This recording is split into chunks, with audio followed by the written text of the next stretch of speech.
The term misogynist is one that indicates emotion. It means a hatred or dislike of women. The academturds with subversive social agendas have been trying to rejig the English language by insinuating that misogyny means someone who doesn't believe in equality or voting rights or whatever other feminist jargon they tack onto it, basically insinuating that anyone who doesn't support their political and social agenda is misogynist. But this is nonsense. Just because someone doesn't believe children should have equal say as their parents does not mean they hate children. The misogynists of old, such as Otto Weininger or Aristotle or the Bible, don't hate women. They disagree with the feminist agenda, for sure, but there is no hatred in what they say. They are merely trying to reveal the truth. The truth has no feelings. It does not feel love or hatred. The truth has no agenda, unlike the multi-billion-dollar feminist industry. The truth does not assign blame, nor does it concern itself with hurt feelings. The truth just is. Often in the following pages you will see me refer to a hierarchy that goes like this: God, truth, man, woman, children. This hierarchy exists on many levels and does not indicate any particular superiority, although those who believe in the religion of equality are instantly incensed by it. It also works backwards in much the same way that it works forward.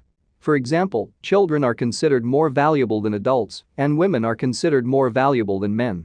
Further, children are at war with their parents, but parents are not at war with their children.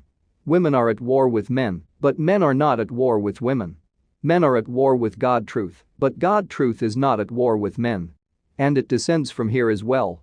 Only when man is in proper relation to the truth can he expect woman to be in proper relation to him. This is something hardwired into our biology, and it has been with us from the beginning. Our civilization is a machine that harnesses our sex drives and life forces for the good of us all. I don't really believe that men are any more superior than women, but I don't believe we are equal in all things either.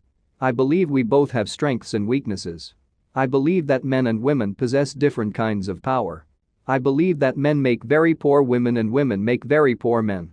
I think androgyny is the most destructive notion we've ever unleashed on our great civilization, and I don't support the feminist movement's agenda to further destroy us by brainwashing more of this androgyny into society.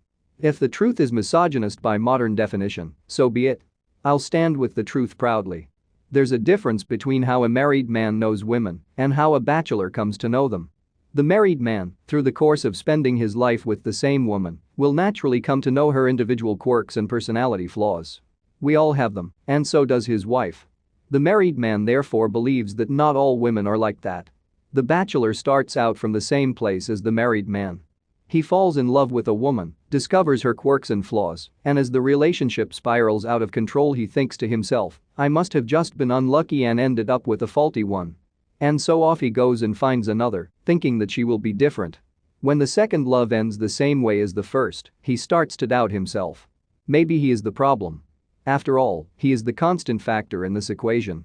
And so, off he goes through life until he loves yet another, and this time he focuses on changing his behavior.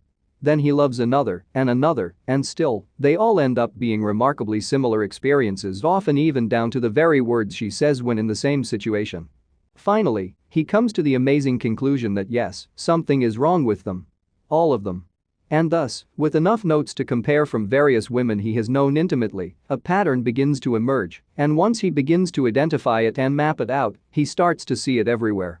Further, as he ages and his old friends disappear into the void of marriage, he begins to hang out with more and more bachelors, and as they compare stories he discovers they've had similar experiences as him throughout their lifetime too, which begins to solidify his conclusions.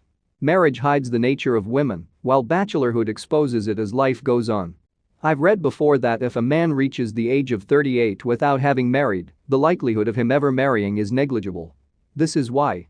He's figured out the game in ways that not even men who have been married multiple times ever will, and he knows it is all an illusion, one that does not operate in his best interests. Marriage hides the true nature of women as a sex from men, while bachelorhood exposes it. The feminists have indeed destroyed the feminine mystique in their bid to free women from men by destroying marriage. The more men that remain bachelors, the more women will fall from the pedestal they've traditionally been placed upon by men.